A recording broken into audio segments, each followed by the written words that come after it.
Hey everyone, I wanted to just give you a really quick update on my M1 Mac memory issues that I talked about in my last video.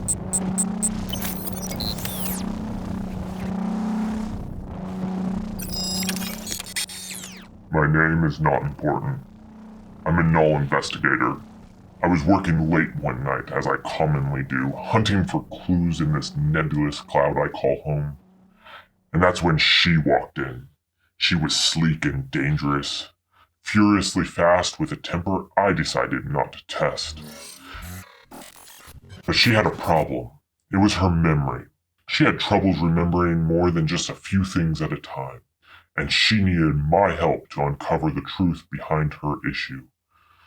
Whoever would do this to such a beautiful thing must be one seriously bad apple.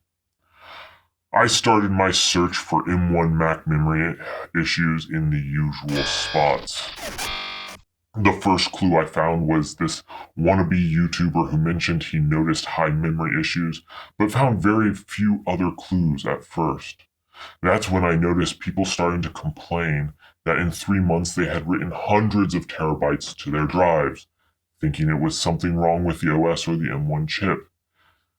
It was here that I started connecting the dots. OSs have a feature called swap. Swap basically extends their usable memory to your hard drive. This way, when you are close to running out of memory, instead of applications crashing, your OS is going to allocate memory on your hard drive to keep them running.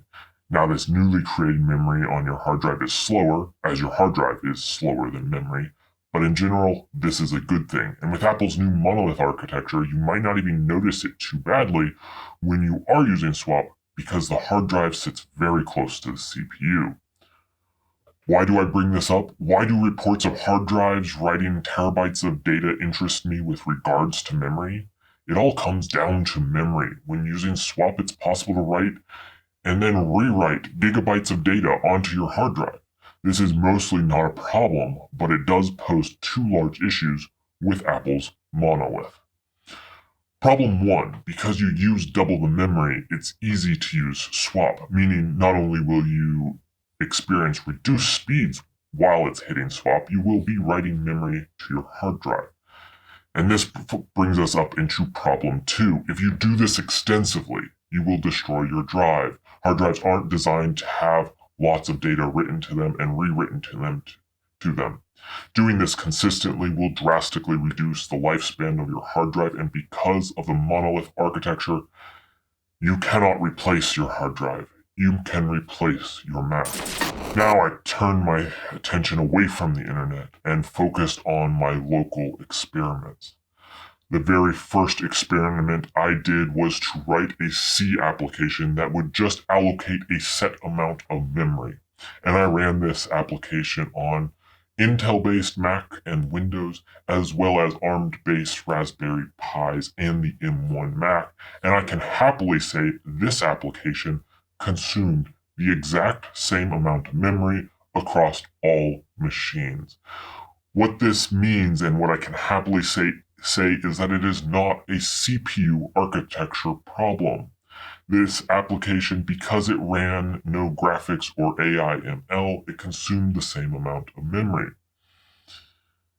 But this is where most of the good news ends. Most of what makes the performance of the M1 is the monolith architecture, or commonly called system on a chip. This is what you would find on your classic and everyday cell phone. Now, what most cell phones do instead of swap is they do something called terminating applications. But terminating an application isn't really an acceptable thing to do in a desktop environment, and this is why we use swap.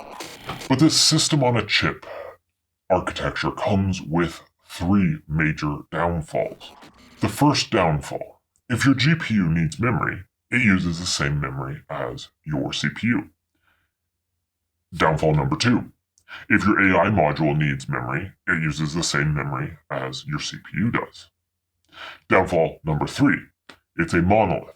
You cannot update after the fact, meaning that what you buy is what you get.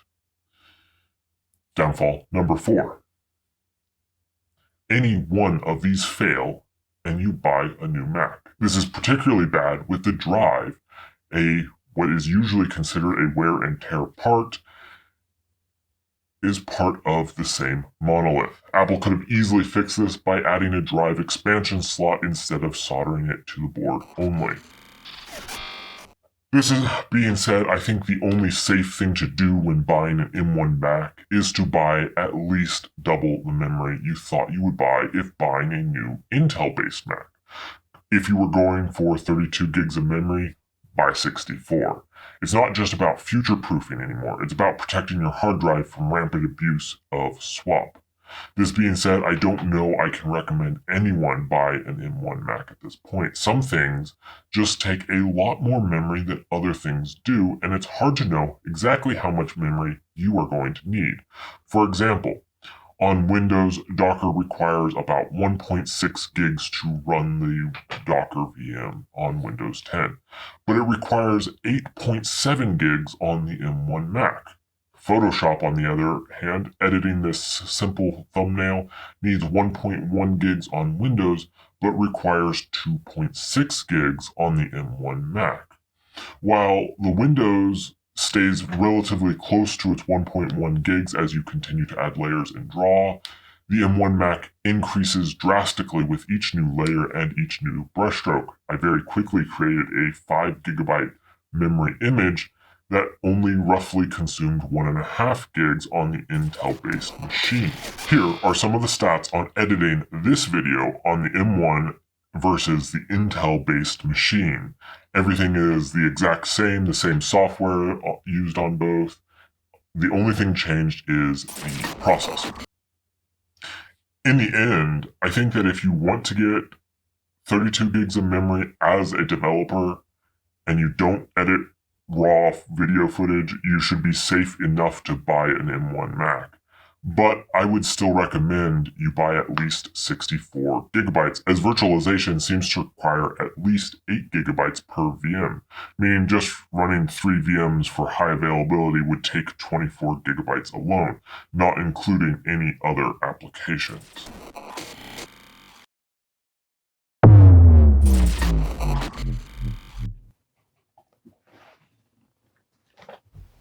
All right, I'm not really quite sure what happened there, but I don't have time to re-record. So if you like this video, go ahead and give it a like and subscribe to the channel. If you did not like whatever happened, I'm gonna need you to go ahead and hit that subscribe button, stick around, and see if these videos get any better for science.